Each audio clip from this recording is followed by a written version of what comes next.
Sir এখানে হুজুরের দোষ নাই, হুজুরের বাবা বলে দিছে আপনারা সামনে নির্বাচনের সময় স্যারদের মানে আমাদের জঙ্গি বাবাদের কথা উঠবেন এবং কি বসবেন।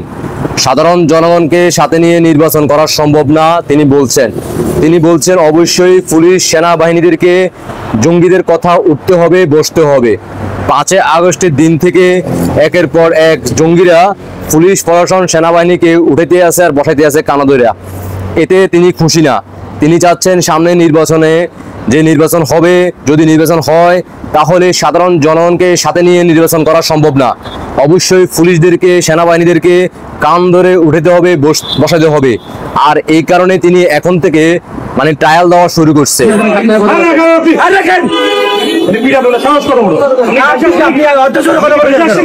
আমি বসে আসছি,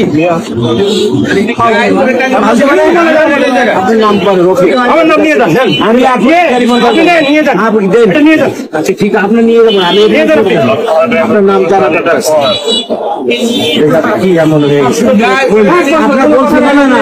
নির্বাচন শুধু জনগণ দিয়ে নয়, প্রশাসনকে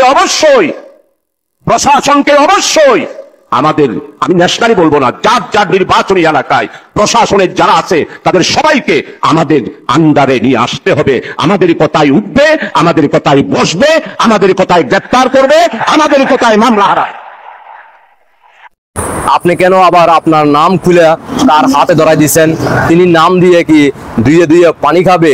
তিনি তো আপনাকে থ্রেট দিছে যাতে করে এখন থেকে আপনি প্র্যাকটিস করা শুরু করেন যে জামাতের জঙ্গিরা যাদের কথায় আপনারা উঠতে হবে, বসতে হবে, এখন থেকে তাদেরকে সেলুট দেন।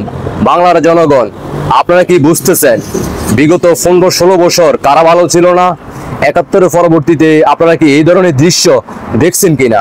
আশা করি বুঝতে পারছেন। দেশবাসীকে দেখার সুযোগ করে দিবেন। বাংলার মানুষ এখনো সময় আছে।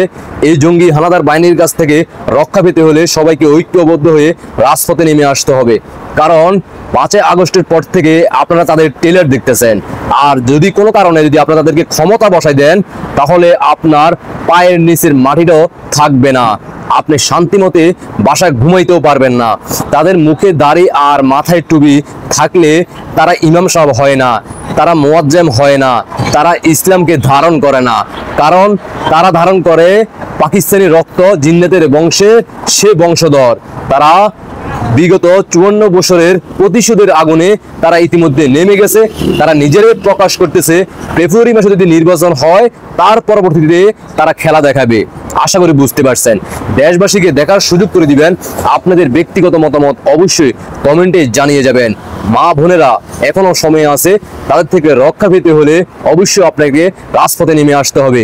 2-4টা মা বোন যারা বোগরা পরে, হিজাব পরে আন্দোলন সংগ্রাম করে আপনাদেরকে ইসলামের দাওয়াত দিচ্ছে, তাদের ব্যাকগ্রাউন্ড ইতিমধ্যে আপনারা বিভিন্ন লিঙ্ক পেয়ে গেছেন। আশা করি বুঝতে পারছেন। ধন্যবাদ সবাইকে। আল্লাহ হাফেজ।